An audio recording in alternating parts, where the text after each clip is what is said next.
Hi, I'm Kendra Corman. If you're a coach, consultant, or marketer, you know marketing is far from a perfect science. And that's why this show is called Imperfect Marketing. Join me and my guests as we explore how to grow your business with marketing tips and, of course, lessons learned along the way.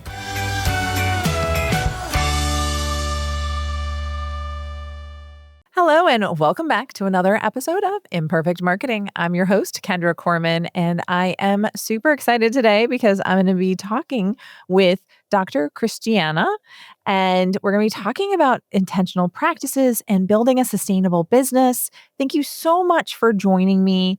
I really appreciate you coming on the show to share all of your wonderful knowledge. Now, I do have a question though. How did you get into this? I mean, we're talking about intentional practices and change management and visibility and just so many different things. How did you get started with all this? I think my passion was always in marketing and in advertising. I remember I'm from Germany. I remember actually watching a lot of TV shows just because of the advertising. It was just anxiously waiting for the advertising. And of course, here we are in the United States, 2026 Super Bowl coming up. That's like the advertising feast of the nation. And I do really adore marketing. And when it's done well, it's just also entertaining. It's my absolute passion. Oh, that's fantastic. So you're doing some business and wellness coaching. Is that what you're doing now? How long have you been doing that? Yeah, that's a great question. So I am a full-time marketing professor. I teach marketing, innovation, entrepreneurship, really at the college level. In the summer, I even teach high school students from all over the world that come and take my intensive innovation entrepreneurship class. I also teach a lot of graduates. So I basically see the solopreneur, the small business and mid-sized business then as they scale after they graduate, and I help them out with coaching. And because we can't just run a business while we don't take care of ourselves, I am also deep down really passionate about wellness. And to make this super knowledgeable, so to speak, in my dissertation, I have a PhD in applied economics. I actually focused on obesity and how we can improve our wellness and our health with price and income strategies. And I will also tie in with what we'll probably talk about in a little while with my Petite practices. Very cool. So I'm like totally geeking out on all of this stuff because I also teach at the college level and I teach marketing. I also teach strategy. So I haven't taught any innovation classes, but I've taken quite a few. So very, very cool. I love that you're doing this. And I love the field of education because there's so much information that we can share. And a lot of our students, these mine, they're leaving to start businesses. At worst case scenario, they've got a side hustle ready to go off the shelf from what they're learning in college, which I think is amazing. And just, it blows my mind because I never even would have thought about that back when I was in college. So it's really, really cool. So let's go ahead and jump in and let's talk about these Petite practices. Let's talk about the small intentional practices that can help you create lasting change, because I think, with AI, a lot of people being unsure about different things, there's just so much there, right? So how do we create that lasting change? Oh, beautiful question. And I also like that you already put in some trends and maybe, challenges even there, if you want to call AI a challenge in a certain way. So maybe deep down, just like thinking about how change really happens. We sometimes feel it needs to be like this big push where we're hustling, we're staying up all night and we're working and we're aiming for the deadline. In reality, it's probably the unhealthiest way of really accomplishing change. Because if you think about your life, you can't do this on a daily basis, right? You will completely get burned out. And I personally don't like that word burnout. To really lead a life where you're seeing change and you're seeing momentum and you're feeling passionate about going back to your desk and opening up your laptop and get started and working is when you take smaller time frames. And I love, Kendra, that you used the word intentional. When you really sitting down 15 minutes, maybe 3 times per day, if you're working a full-time job or you're a student, and you're spending some time towards your goal. And now keep in mind, because these are small bursts of energy, those are frequently the ones where you're kind of like excited about, like, oh my gosh, I really want to do this right now. I really want to do that. And you will see the needle moving much faster, much more sustainable. And of course, you're also going to be much more passionate because you're feeling your brain and your body is actually aligned instead of just like throwing stuff together at the last minute and feeling this is not quite your best work, but that's just the best you could do in that time. And with AI, I also feel that, especially that more human approach of taking a slow step with it is just so much better than just throwing something together that is, maybe perfectly written, but it doesn't have your own voice in it. So rather take a little time, brainstorm with AI, but then come back and really rewrite it in a way that you would connect with your consumer, that you would talk to your client, that really feels like you're addressing their struggles in a way that you're getting those keywords across. And that's really what Petite practice is. So it's a small practice that leads to progression. So I love that. I'm a huge fan of Pomodoros. So, work for 20, 25 minutes and take a 5-minute break. That really keeps me fresh, especially when I have to focus on things that I don't always necessarily want to do. So my question for you is these 15-minute, these 3 times a day, whatever that happens to be for people, is that like, do you set a timer to try and move that forward? Or do you just go and try and do it? And if you get lost in the task, you get lost in the task, and good for you. I'm looking for my timer. I have one on my desk here. And maybe my Here's kids mine. took that guy. Yes, I have that exact same one in It's red. the time timer, yes. Better It's visual, one, you can see Kendra. it. I have it on all of my desks, my desk here at my office, my desk at the university, and one at home, because I set it all the time. I have an even better one. And it's, like I said, I think my kids took it because they just played some games. Uh-huh. And they might have taken that. So the one that I have is like a little timer cube, and maybe you can pop it in the Oh, show notes. cool. And it has 5, 10, 15, 30, 45, 60 minutes on there. So depending on the time that you want, you just flip the side up, and then you can choose whether you want it flashing or beeping or whatever, right? It's totally up to you whether you want the stimulation or you just want to keep it quiet. But then after that time, it will signal to you that the time is up. Why does that work so well? Because it's in a certain way, we don't work in a vacuum. It's in a certain way, your time is the most important resource, and you want to feel that you're actually filling a void with productivity and not just like tinkering around and getting sidetracked here and looking there and then going down that rabbit hole over here, so that the timing works really well. At the same time, it's also something to where you can even set yourself a reward system. So it's not always just 15 minutes for productivity. You could also say 15 minutes and I'm going to go on a walk and I call my friend, or 15 minutes and I step away from my desk and I make myself a lunch and I sit on the couch. Or that could be 30 minutes or whatever. So you could structure your whole day in these little pieces of joy. And that will actually create much more momentum than like, oh my gosh, here it is, 2 o'clock. I haven't even not eaten lunch yet. And where does the time go? And all of a sudden, there is your system right there. Where does the time go? It's because you're becoming more intentional of how you actually use it. I find if I don't do Pomodoros, or if, and I've got a block of time, I will leave the office and my husband will say, oh, so what'd you do today? I don't know. Yeah, not a clue what I did today, right? But when I'm intentional about those 20-minute sprints and I do them and I get it done without distractions, I actually know what I did too. So I think that that's hugely important. Now, with each 15-minute time break or time set, is it they all working towards the same goal? Do you identify the goal and identify tasks that need to be done to help you achieve it? Like what's next? Or what do you recommend there? Oh, that's a great question. So my calendar looks a little bit like a fruit salad.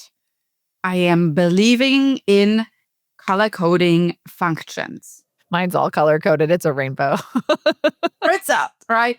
So I'm a firm believer that whatever you want to dedicate your 15 minutes to, pick a color that you associate with that particular function, right? So it could very well be your wellness 15 minutes, or you step away from social media 15 minutes, or your I'm going to answer email 15 minutes. That is really totally up to you. But in reality, I would really strive for a variety in your day. So don't put more than 3 big things on your to-do list. And then you can break them up over the day and how you tackle them. Because in between, we have like the random other things that come up, right? The text messages, the emails, maybe the people that show up at the door, people that are calling you. So that will pull you away from accomplishing 3 things. As much as you can, try to avoid in looking at your notifications. I mean, if there's somebody in the door, go there, of course. But in general, I would really encourage you 3 big tasks. And if you feel you can't accomplish them within an hour, then go ahead and break them up a little bit.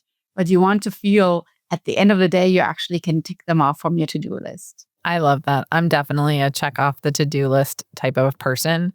I'll even write things down so I can check it off just because I love checking things off lists. And that means getting it done. And 3, I think, is the right number. I have a full focus planner, and I love it because it tells me what are the 3 things I need to get done today before I leave the office, right? There's a lot of other things, other distractions that come in, but I know I have to get those 3 things done to help me move forward towards my goals. And that's just super important. I love that. All right. So since you're a marketing expert and teach marketing at the collegiate level, I think that's important because I love that. Let's talk about visibility because you've got a system, right? The 3P system of podcasting, publishing, and presenting, which I think actually sounds like what I actually do in my business side of my life that has really helped my business grow. So tell me more about this system and how that helps with visibility. Beautiful. Yeah. And of course, you mentioned it's 3 Ps. I also think that you got to give things fun names, right? And frequently the best taglines or the best little bridges to remember something is when you have things that start with the same letter or anything like that. That's what I always tell my students. Make it easy, make it fun, make it memorable. So why am I thinking about the 3P system as like your bridge to visibility? Well, if you think about yourself, you have some type of superpower. And actually, it's the name of one of my books is Discover Your Superpower. So what's the best way of being a good marketer is sharing that superpower and tapping into the superpower and really utilizing that in your business. And the best way you can do it is you can start writing or voice recording or anything like that. And then based on that, you can start extracting like little nuggets that you can use to build your business or expand your business or really form new product ideas if you already have something going from that. So the writing for me always comes first. And it doesn't even have to be that you share that with the world, but it's just getting your idea out of your head. And then comes the really next important step, which is you actually have to share your writing. And whether that just means that you're telling your friends, family, neighbors, colleagues, whoever you see at Starbucks in line, you have to tell them about it, right?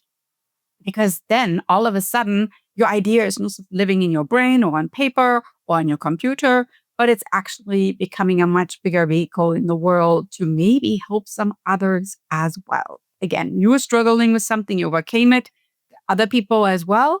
And the best entrepreneurs are the ones that actually share their struggles with the goal to help others. Now, that could be when you present. And if you are maybe uncomfortable with that thought, you could start with podcasting, right? You don't have to immediately start a podcast on your own, but you could be a guest on a podcast. So publish something, podcast. And then lastly, once you gain more confidence with that podcasting, that's maybe when you're ready for the big stage, so to speak. Doesn't have to be immediately a TEDx. I just presented my TEDx talk last month, and I can definitely tell you that is a completely different animal. But if you're more like into like, oh, I just want to get started with like a little animal, like, like think hamster, not horse, then start with a little animal, like maybe there is a group locally, a writers group, maybe a group of real estate agents, somebody you can share what you actually accomplished in your writing or in your podcasting, and they might be really excited to hear from you. And it's not immediately 1,000 people when you're presenting your TEDx, but it's maybe 20.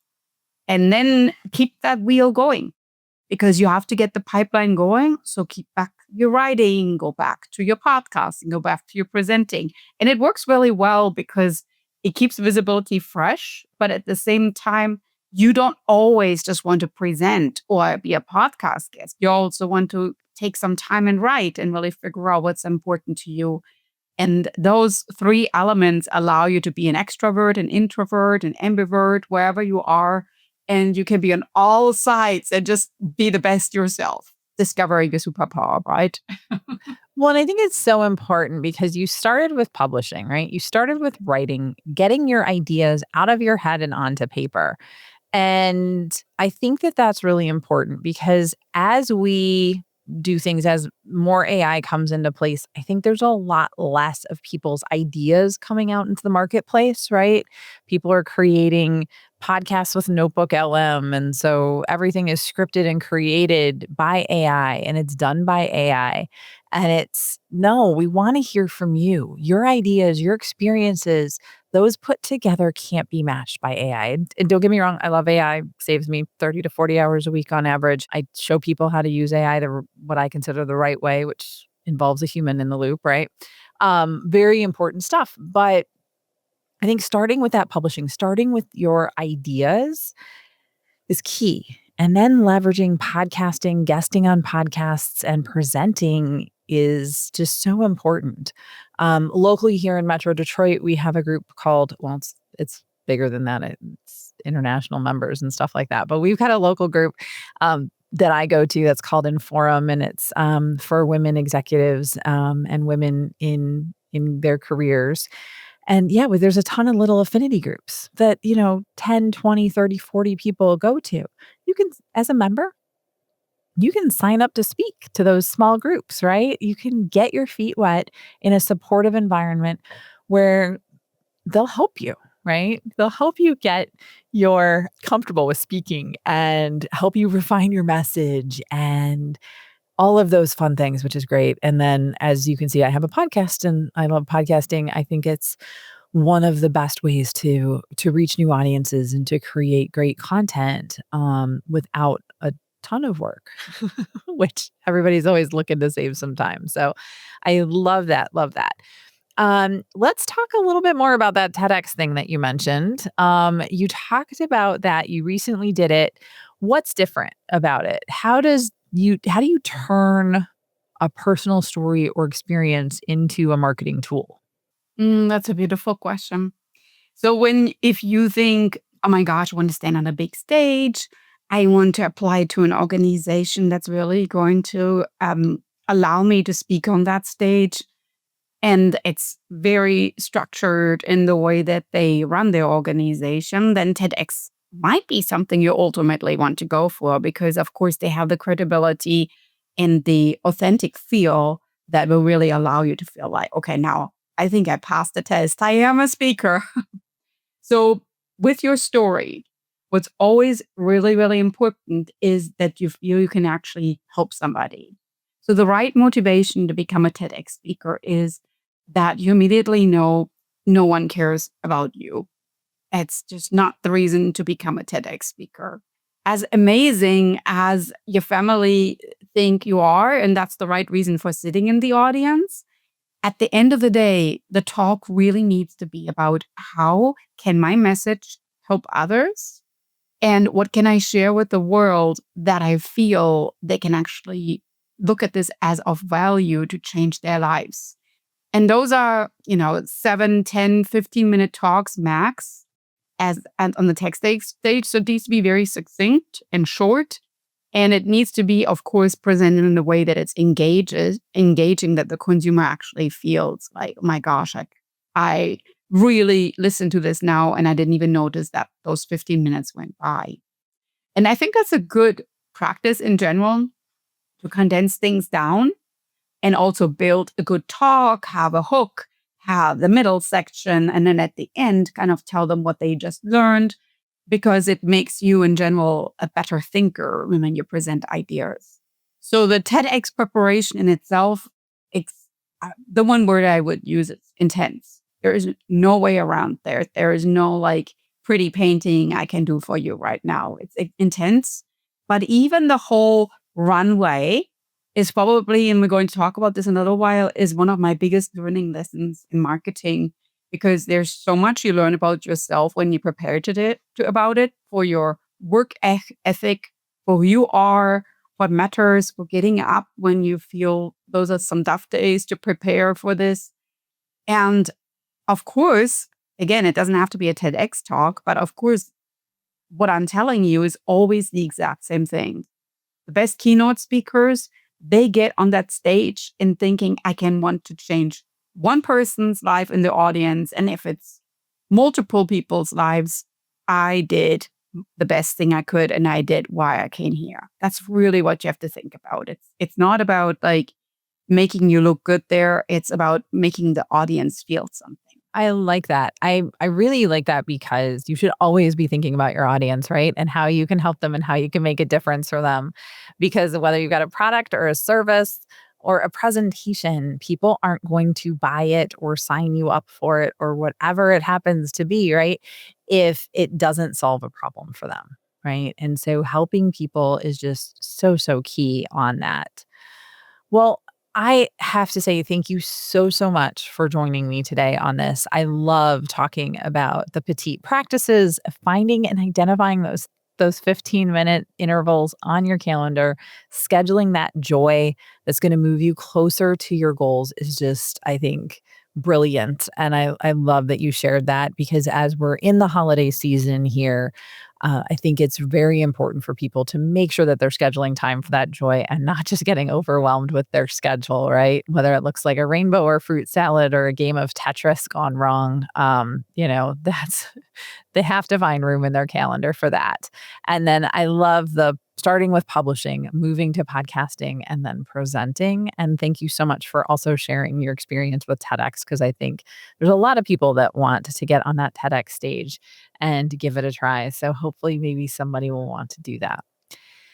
So before I let you go, though, I do need to ask you the question that I ask all my guests, and that is that this show is called Imperfect Marketing, because marketing is anything but a perfect science. What has been your biggest marketing lesson learned? My biggest marketing lesson learned, and I hinted at it earlier, is really that you need to create a runway before and after launching a product and service.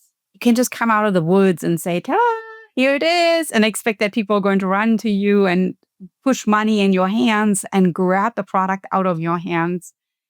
Because as amazing as this thing might be, all the best brands, all the best services, they will have a long runway letting us know that it's coming.